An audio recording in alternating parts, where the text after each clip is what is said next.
So now I just went through the PDF thing and the books, and that's really, really important. Thanks for listening. Now, there's just two parts to this. Now, Colleen has brought up one aspect of this. So in the chat last night, when my presentation was hijacked, what was being said is that you've got this narrative that we in the Truth Committee don't know shit. And the fact of the matter is, most of you don't, because you're reading Kabbalistic material and you all take it for truth, right? Like, I mean, I've proven this in all those songs. I'm proving that in all those movies,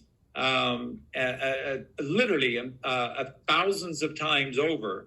So it is what it is, you know. Wear it if it applies, kind of thing. But it is kind of what it is. Then it's like, but you possess this special door to go inside to see God. Nobody else does. So you're Jesus Christ. Nobody else is you're Jesus Christ. Nobody else can do this. Like, when did I ever say that? What I teach, you clearly don't watch our podcasts and shows. What we're teaching is for everyone to do this. And in past glory of mankind, most people were doing this, and everyone can do this. And so it's stilling and silencing the mind. It's getting out of the left brain, which is your thinking brain, to the right brain, which is your co-creation with God. It's a feeling brain. It is not a thinking brain. You do not think in your right brain. You get downloads, you get inspirations, you get these creations from God, inspirations, and you go, where did that come from? It doesn't matter. It's brilliant. Okay, so let's do this, and then that's how you co-create with God in the right hemisphere of your brain. Cast thy net to the right. So it's so essential. But what's the narrative from those people the other night is that what they're saying is that only I know. Never said that. Never, ever, ever once said that. What I actually teach is that you all can do this, and that if I can do it, which is what I always say, if I can do it, anybody can do this. But you must discipline your mind, which is the teachings of Lao Tzu, which is the teachings of Confucius, which are the teachings of Krishna, of Zoroaster, of Buddha. But it's clear of Muhammad. That they do not listen to any of your podcasts. So clearly. But again, I'm just saying, what is the narrative on the show? Oh, great. So we all suck, and only you have the answers because you have to go in. Whoever said that? You're saying that, but that's not the truth. So you lie. So in his moment of you're just talking all the time, and I was supposed to. He asked me to come in here for an hour and explain all of this, which is what I was doing, and I'm close to being finished, but you interrupted.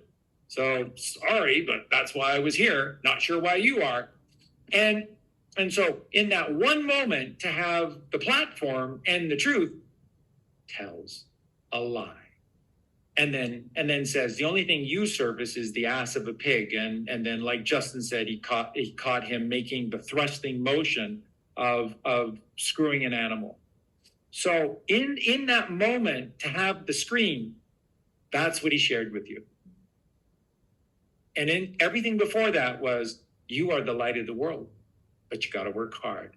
And it's about the straight and narrow way. And you must know the truth behind the teachings of Jesus Christ, because he is this way, because he lived this way, and he walked this way, and he talked that way. So we must know these things, and we must do these things. Everything within you is the same thing of what we're teaching you outside of you, which is the straight and narrow way of Christ, because that's exactly what's happening within you. Christic energy, consciousness must rise to here. That's the capstone of your pyramid. That's the single eye. That's the third eye. It's what this is all about. It's the sixth in-body chakra, which is the journey of man, 6. So that's what we taught. And in that moment, to say anything, then you got bestiality and lies. So pretty horrific. And it explains a lot. And the third and final thing that I just want to say to this is that apparently Lewis Herms came on after I left and saying that Charlie's deep state and stuff. Okay, let me just tell you. First off, I have nothing against Lewis at all. But when it was time to do, and I think Justin remembers this too. Certainly, Colleen was there because we were in a call together with Lewis Herms, and he really, really wanted us to be part of his truth tour. And so I said no. And Well, truthfully, you said, I don't think that it's probably a right fit for me to be in your, and do you really want me in there? so we had this Zoom call, and he said, well, why are you saying no? Because what you're saying is very, very unique, and I think it's very, very important. And I know a lot of my audience aren't there, but you're going to help take them there. And so what I said is that, but looking at who your presentation group is, you just need to know that what I'm going to say is going to clash almost completely, universally, to what they're saying. And if I speak, I have to tell the truth. And they're not going to like that. And that's the basis of your presentation. They're live with you. Okay, you're taking this group of people and you're adding this person here, there, and whatever. But that's your group of people, and what they're sharing is almost opposite of what we're sharing. And I said, Lewis, just for your sake, and where your audience is at, I just don't think it really would be very beneficial to you if you had me on there. Now, if I'm deep state, why would I take that approach? That no, I and I need to spend more time with Colleen. So I have to do 10 presentations. I know they're not overly long, about a half an hour, but still, so that's what I said to Lewis. And Lewis, this is what he said. Now, Colleen, am I accurate on, as I say this, just let them know if I'm accurate on pretty much everything that Lewis said to us. He said, I don't give a shit about their feelings.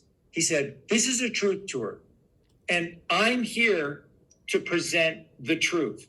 And he said, you tell the truth in a way that other people don't tell the truth. And it's very important that you're part of this. And I would really like you to be there. And I said, okay, again, Bruce, but I'm going to offend your presenters. And maybe some people fall away. They've committed to, but maybe they fall away. I just don't know that this is in your best interest. And he said, tough for them. So what? He said, if they think they're truthers and they're getting this thing wrong, then that's on them. I'm asking you to do this and tell the truth. And that's what I did. So I said yes. To that I said yes, and I would do it. And so I, just tried to keep a low profile and stuff. And I think on a number of the shows that I presented, at the end, people were standing and cheering. In the beginning, I couldn't hear feedback, and eventually they figured out how to do that for me to see the audience and stuff. And it was really, really nice to see that it was connecting with people, and it was really great. And then after the first one with Lewis, he said that there's a second one. And I said, no, I'm just gonna respectfully say no. I did one as a favor to you. And I said, I'm really glad that I did it. And I'm really glad that things worked out really well for you and stuff, but I'm just going to say no.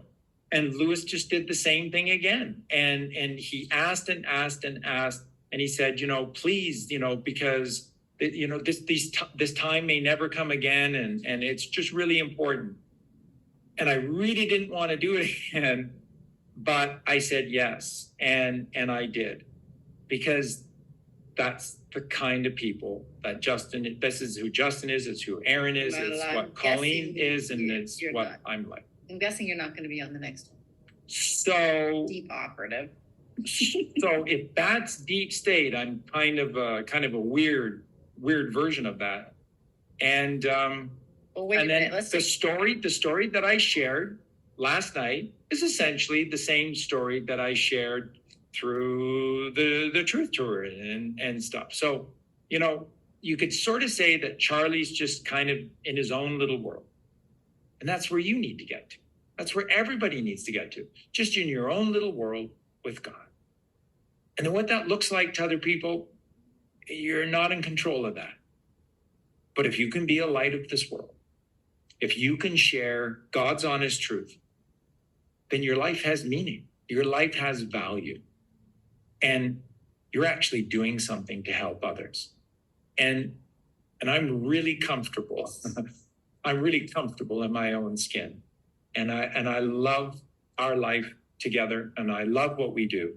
And if God wants me to go into this situation for these things to happen, then I'm okay with that.